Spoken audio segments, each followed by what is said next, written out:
Hello and welcome to Highly Questionable. A lot to talk about today. I'm Dan Batard. This is Papi Batard. He's my father. That's Domonique Foxworth. What do you like on the show today, Dom? The all-ski mask team finally has a president of player operations, Phil Jackson. Phil talk. Dale, Papi.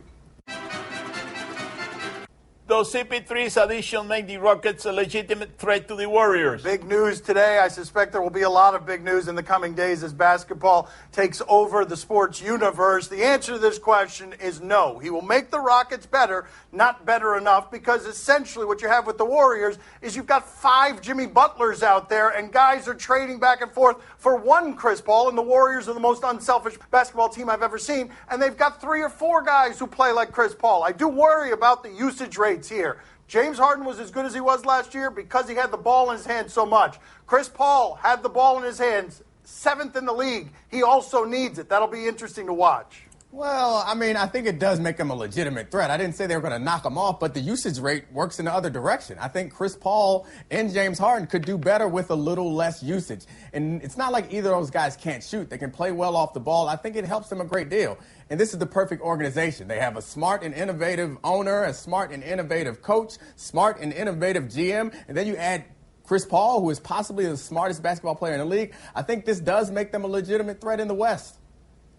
Oh, I love to see the puffy guy right now, smoking cigars and drinking champagne, the puffy guy. Oh, Daryl Morey is who he's talking about, the pink puffy guy. There's only one of those in Houston, and he's running the Rockets, and he gets just about anybody he wants. Where do the Clippers go from here? I'm sorry, Steve Ballmer. You bought the franchise for $2 billion, and now everyone's fleeing it. Because once Chris Paul exerts his power, making him go to Houston, now Blake Griffin's going to be next. And it seems like a long time ago that they were barricading the doors because they wanted to keep DeAndre Jordan around. They start over and they work toward 2018, and Doc Rivers tries to get traded again like he did when he didn't like it in Boston at the end. It seems like you're completely forgetting what we've been talking about for the last couple weeks. LeBron's going to L.A. What do you do to prepare to bring LeBron to L.A.? Is you clear the roster and let him know that whatever he wants is whatever he wants. Jerry West, I think he still has an active key fob for Golden State. That's their next move. Oh, you think he's got to go back there? Yeah. You think Jerry West is going to flee the premises now? Wait a minute. You guys didn't tell me that Chris Paul was leaving. Blake Griffin, why did I take this job? You know who is very happy today? Mark Cuban, because he's going to make another run at DeAndre Jordan, and this time he has a good chance of grabbing him. That's right. My father couldn't even get that out without laughing. He thought it was so funny. He was laughing before he even delivered the point. Did James Dolan make the right move at the right time in dumping Phil Jackson? Well, we've all been calling for Phil Jackson to be let go, so we can't argue whether he made the right move or not. The only question is, was it at the right time? And I think it's a pretty good time. It's just before free agency, and in this modern NBA where the players are also kind of the GM, what better situation can you offer than you can come to New York, you can pick our GM, you can pick our coach. This is the place for you. You happen to have arrived in an awful place in sports fan hell when your happiest days are getting rid of the guy that you all wanted to begin with. And that's where the Knicks are with this stuff. They really wanted Carmelo Anthony, now they all want him gone. They really wanted Phil Jackson, and now he is gone, and they're celebrating that he's gone. And I make this question to you seriously. If you had to win a debate, an argument, we were talking about this on the radio today, you had to choose the winning side, and here were your 2 choices. You got to argue that Phil Jackson was trying to do his job well the last few years, or that Phil Jackson was actively trying to get fired by doing his job poorly with the moves that he was making. The winning argument is the latter one. Do you think that Phil even knows that he's been fired? No, he might not know. That's right. He might not know yet. He might be learning right now, going back to the television. Let me see this weird show with the father. Wait a minute, what are they talking about there?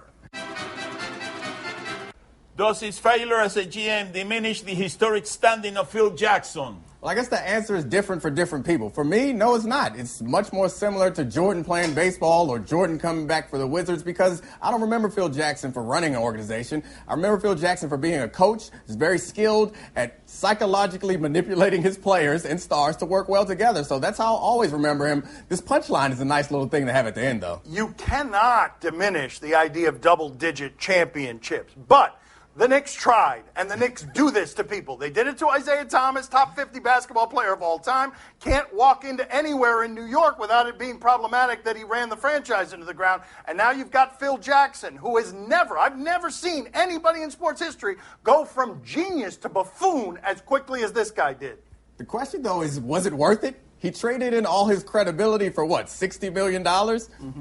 Seemed like a good deal. The next couple of years are guaranteed $24 million, and he doesn't have to do anything, which is why I think he floated the idea of trading Porzingis in the first place, and it's why I'm maintaining my argument that he was actively trying to get fired the last couple of years. Hey, Joakim Noah, look out. They're coming for you next. Joakim Noah, the Knicks owe him $18 million next season, $18 million the season after that, and then a pay raise, ladies and gentlemen, $19 million right after that. Is Vince Young right that it is garbage that Ryan Fitzpatrick is in the NFL instead of him? Fitzpatrick, not Fish-Patrick, Fitzpatrick, but I feel like he is the symbol, the bearded symbol, for any quarterback who's not in the league, who can say something like what he said to Sports Illustrated, which is, hey, I'm Jay Cutler. Why is Ryan Fitzpatrick working and I'm not? Hey, I'm Colin Kaepernick. Why is Ryan Fitzpatrick working and I'm not? Vince Young isn't wrong by pointing to the worst quarterback who's still getting a paycheck in the league, who throws a ton of interceptions. Say what you will about Vince Young. He didn't throw a ton of interceptions. I think it's fair. You could argue that Vince Young hasn't gotten enough chances. He was only in the league for 5 years. He was a rookie of the year, and he was a national championship quarterback. Those guys normally get more chances. I don't really care whether he gets in the league or not, but I'd like to see him in just so we can have a microphone in front of him and he can give us more quotes like the one he gave now. I'd see guys playing quarterback while I'm in my kitchen cooking turkey necks and think, damn, dude's garbage. That's a money quote. Ring, ring, ring. Yeah? Yeah? Ryan Fitzpatrick. Yes, Ryan? All right. Calling for You got a message? All right. How does everyone have this number all of a sudden? I'll pass it along. Take care, buddy. All right. I'll take care of it. Okay, what did he say? What is the message Ryan Fitzpatrick has for us? He said, you, Nick Young. All right. Nick Young. For some reason, he took out Swaggy B for some reason. You can get it, too. All right. Are you okay with the Cubs going back to the White House today? I'm certainly okay with it, but I'm confused why they're okay with it. In a sports landscape where we often hear about distractions, and we don't want players bringing distractions, and we don't want any of the fans bringing distractions, we have an organization that is quite obviously looking to potentially create a distraction for their team, and I don't quite get why. You already won a championship. You're chasing the Brewers. Why not focus on that? And you've already been to the White House. You were to the White House almost immediately after winning the championship. So a second visit to the White House isn't something that's necessarily in order because it's not something a lot of teams do. But I'm never going to fault anybody who wants to go to the White House to again revisit their first championship in 100+ years. If they want to celebrate it again, they can because they're not playing very well this season. Are you kidding me? They might even go the third time. You know, Yeah. the kind of food they get spread in the White House. The you know, spread. the spread. They got all kind of stuff in the warehouse. You know, I don't blame them for going back there. You know, they got all kind of good stuff there. You know. You been? No, I've been trying for a long time, but I can't get my foot in the door there. Well, he keeps trying to go and just ends up at a warehouse because he thinks it's a warehouse instead of the White House. Coming up next on Highly Questionable. Those are knives. Okay. Okay. Oh! Look at Eric Rydholm coming in there and putting a pineapple. Oh! You gotta be kidding me! What? What was that at the end? What was that at the end? Time to play the game that trusts no one. You give us topics and events, we question them. Do you question? We did that in the wrong order, but that's okay. Do you question if this league will win people off the NFL? Wean people off the NFL. We've got flag football. Ocho Cinco and T.O. have been trying to make their way back into the limelight for a long time. Let's check in with this video here and see how fun this was. This debuted last night. That's Michael Vick right there. That's a nice throw.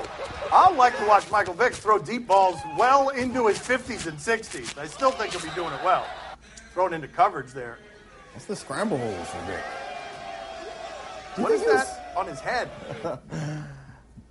And the answer to this question is, of course, no. No, this will not wean people off the NFL. This will not take one fan from the NFL. This is being viewed in those seats by all the people who will view it in those seats. Don't be so harsh. It might bring some guys over. It'll be more fun. They get to wear those cool helmet hat things. I'm just confused at where my invitation was. Oh, look at that. He wants to be invited there, so he can also. Can you put up that video again of him missing a tackle with the Denver Broncos? Can we put that up there? Oh, my gosh. Look, here's Domonique Foxworth in the Flag Football League. You can see more footage like this. The jealousy. It's not a good color on you, Dan. He missed the flag. That's what happened. He missed the flag. Foxworth missed the flag. You know who is getting closer to winning that league? Who? Who is trying to make a comeback? Who? Oh, Peyton Manning, ladies and gentlemen. Here he is. Throw the ball. Screen pass to Domonique Papi. Oh, there's a bomb. He just threw it way down the field. That's a 40-yard pass right there. Do you question if this was a good call? College World Series last night. Florida wins it. It's best of 3. Florida was winning 1-0. And this is the second game right here. And they are up 2-1. Top of the 7th. There's no outs. No outs here. First and third. And that double play should score the run. But this umpire's getting in here, and he's pointing, and he's directing, and here you go, LSU, your season's over, because I'm going to make this call here. That right there is an out. Runner go back to third. The umpire made it about himself. Look at him. He's right on top of it. He's leaning in there, captain of a ship. And he ruined the LSU season with a terrible call. Isn't the best decision always to get out of the way, whether you're an umpire or referee, especially in college athletics? It's not like those guys can go home and lay on those millions that you guys like to bring up. Those guys have to go home and do their homework after being cheated. Yes, but let's look at him again, pointing and directing traffic and being the star of his own telenovela right here. Watch this, where he sends this runner back to third base. Not this angle, the other angle. Oh, look at that. That's where he's like, look, this is about me right here. Timeout. Everybody look at me. I am killing this poor umpire. All he's doing is he probably works like a warehouse shift after this. There was something fishy with that call, buddy. I think that DM had some money on that game. Okay, now it just got worse. That's right. I think he had plenty of money on that game, and he happened to be in the right place at the right time to make that call. Papi, do you have anything you'd like to say to this poor umpire that we took out for no good reason? Yes.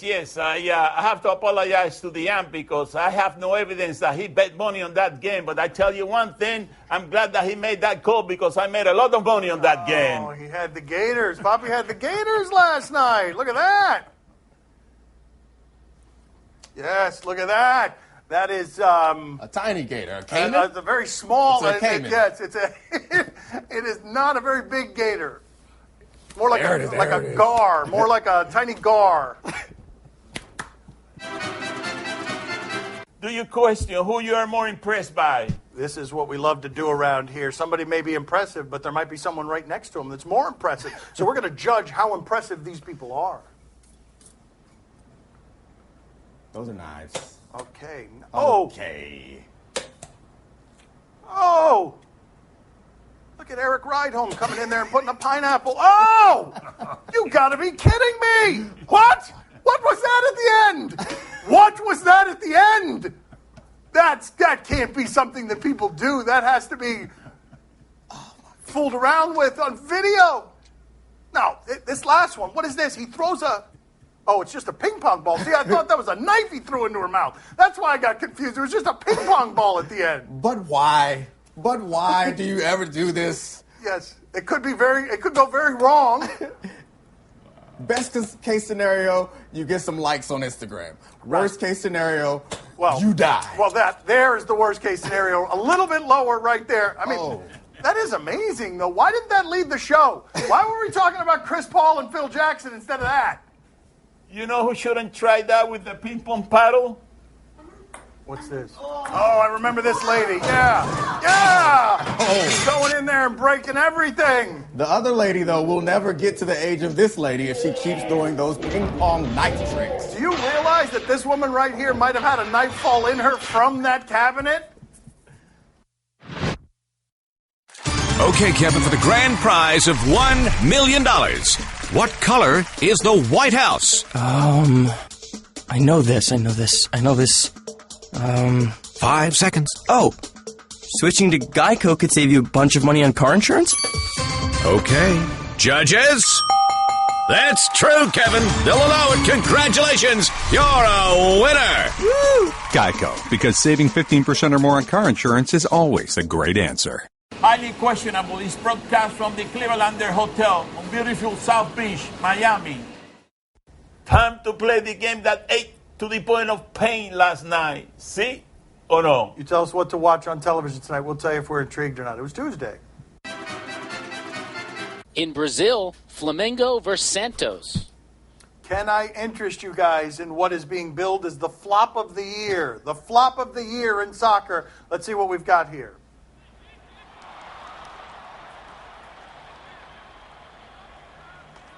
Oh, wow.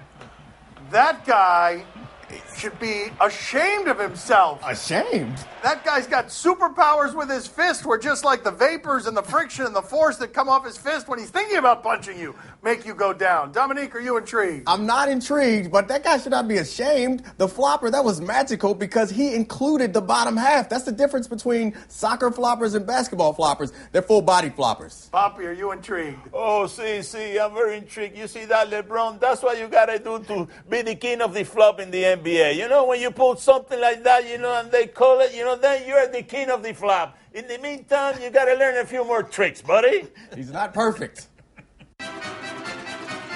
On Masson, Cubs and Nationals. Not interested in this game, but am interested in something that's going on with the Cubs right now. Miguel Montero is a catcher for the Cubs, or was a catcher for the Cubs. But here's what happened to him last night, because the Nationals figured out that they can run on him. And so here is everybody running on him. It's a strike, and he's on third. And Montero has a bad habit of being honest. And so I don't know how many. Are we going to show all of these? Let's just show all of them. Yeah, there it is. His day wasn't bad enough. Yeah, just people stealing bases. And there goes Rendon. Yeah, that's like a pitch out and not even close. Yeah. Wow, we're going to keep doing this. Okay, we're going to keep doing this. So there's a lot of stolen bases, 7 of them. And there goes Taylor. Yeah, there goes Taylor. All right, there's poor Montero's last-ditch effort at being a Cub. So after the game, he's frustrated. Who does he blame? Not his own arm. No. He blames his pitcher. Listen to this. It really sucked because, you know, like the stolen bases go to me. But when you really look at it, the pitcher doesn't give me any time. So it's just like, yeah, okay, Mickey can throw nobody out, yeah, but my pitchers don't hold anybody on him. So, I mean, that's the reason why they were running left and right today, because they know he was slow to the plate. Simple as that. Got to take it full responsibility. And on the other hand, I would like a little help. I got to take full responsibility. So Rizzo then says, hey, that guy's selfish. Why do our other catchers throw everybody out? And those were his last words as a Cub, by the way. The Cubs said, get out of here, Montero. Dominique, are you intrigued? I'm not intrigued, but I do find funny when we decide to apply these unwritten baseball rules. Like, why do you keep stealing on a guy? Make him lose his job. Dude, you can't bat flip. Yes. You can't take too long around the bases, but you get a dude fired. Yes. And then after the game, you start throwing your players under the bus. Yes. What happened to these unwritten rules, baseball? Yes, Papi. Consistency. Yes, Papi, are you intrigued? Oh, see, I'm very intrigued. Montero is right. They stole the bases of the pitcher. You know, the proof of fire was that he stole home plate from Montero. Nobody stole home plate from him. You know, he stole second home plate. That's the proof of fire now. What is the proof of fire? I don't even know what that phrase means. What is the proof of fire? Okay, that's the proof of fire. That's right. That's right. What do we say? On PBS, Big Pacific. Oh, this is a new series about the Pacific Ocean. You know, we know less about the ocean than we do about space. We don't know anything about the ocean. Let's check in with the ocean. Pacific means peaceful. It's anything but.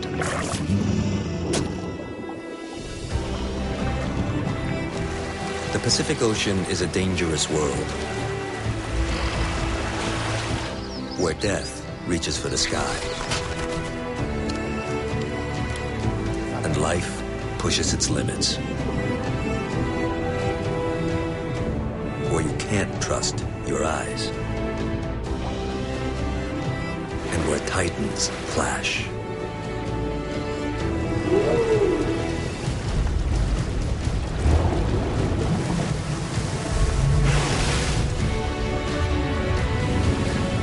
$64 million square miles.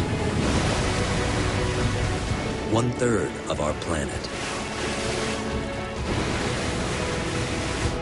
The biggest ocean on Earth is a place of violence.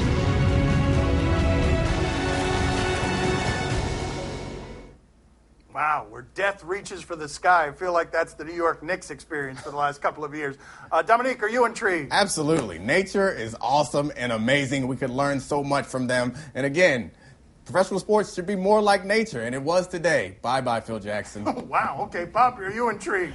Are you kidding me? The Pacific Oceans, you have been doing a lot of homework on the Pacific Oceans, 64 million square miles of territory in there, where the titans, they clash. You know what I mean? I'm telling you something. They got all kind of strange creatures at the bottom of that ocean there, Oh, he just ran out. Okay, he was done. He wasn't doing any research. He was just watching the video along with us. Papi, you've now got us all intrigued. Give us 3 more things that your research has uncovered about the Pacific Ocean. Well, sometimes you come across a crocodile. You see the crocodile there? That really surprised me. Right. You got a bunch of frogs there. You got birds too. What I mean? So it's like a whole family. Everyone is in the same melting pot there, the Pacific Ocean. A name you will never forget. Ocean blue shirt. That's all the time we have for today. Thank you for watching. He's here the rest of the week. We'll talk to you tomorrow. Thanks for watching. See you mañana. Hey, Phil Jackson, I'm sorry about what happened to you, but I hope you get another job real soon. In that way, I can start making fun of you again. I love every second of it. Yeah, we did enjoy that. Yeah.